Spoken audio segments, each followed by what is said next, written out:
I'm Christine Trent, and today I am at the historic Guenther House here in San Antonio, Texas. Karl Hilmar Guenther was a German immigrant in the mid-19th century, and he had built quite an empire. Very interesting story that he has. And I have with me today Dr. Vincent Michael, who is the director of the Conservation Society of San Antonio, and he's going to tell us a little bit more. Dr. Michael, can you tell us how Karl Guenther came to the United States? Sure, thank you, Christine. Karl Guenther was part of that first wave of German immigrants, many of who came after the revolutions of 1848. He actually initially came to New York and Wisconsin, explored the Mississippi, went back to Germany briefly, and then came through New Orleans and eventually to Indianola, which was the port in Texas, and walked the last 250 miles to San Antonio. Walked? Yeah. He originally worked up in Fredericksburg, which is about 70 miles from here. And you have to remember, in San Antonio and in South Texas in general, there was a huge German immigration in the middle of the 19th century. So the area we're in now is almost entirely populated by Germans. So can you tell us, how did he come from Fredericksburg down to San Antonio? What made him do that? Yeah, he was trying a variety of businesses, as people did, ranching, but he was starting to do milling up in Fredericksburg, and he was threatened by a new steam mill. So he came down to San Antonio, and there had been some very early mills on the San Antonio River. But the one he established here in 1859 became one of the most important, and he eventually established another mill as well. And as you can see behind us, the institution is still here. Pioneer Flour Mills is still here well over 150 years later.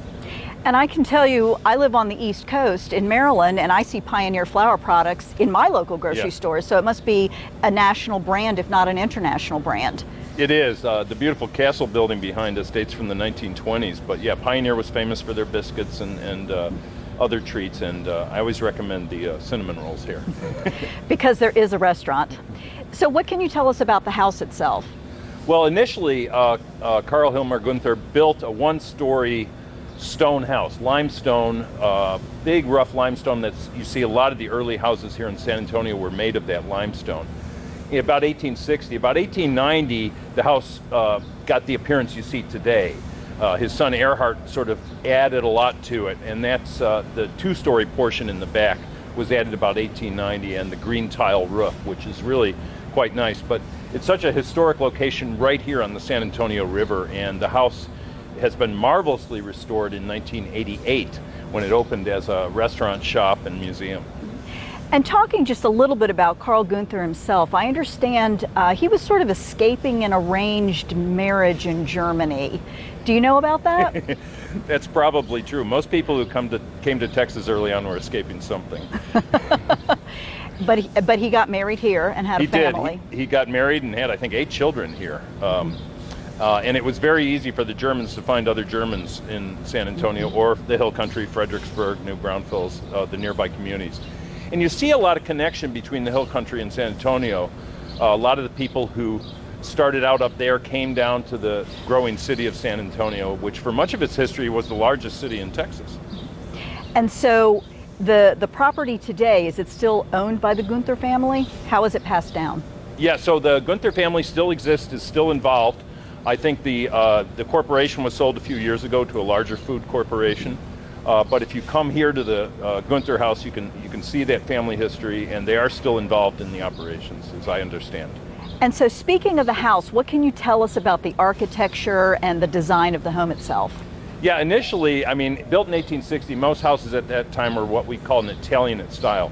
And this house is very simplified in a sense. If you look at it, it's really just windows, a gabled roof, big strong lintels and sills. So you don't see a lot of that original style. When they added onto it, they sort of adopted, Victorian styling in the 1890s. So when you look at the larger composition, it's not so much about the architectural detail, but you'll see some of that inside. The inside has some very finely arranged rooms that give you a sense of Victorian upper middle class life. Does the family live here? No, the house was turned into a public venue. It's a restaurant, it's got a shop and a museum, and it's generally the place to come on the weekends for brunch. And I can attest to that, because as I stand here in front of the building, The aromas that are wafting out of the restaurant are unbelievable, and I think we almost have to conclude the interview so that I can go have something to eat. Absolutely. Dr. Michael, I want to thank you for taking the time to be with us today and to interview us for HNS. Thank you so much. Thank you, Christine.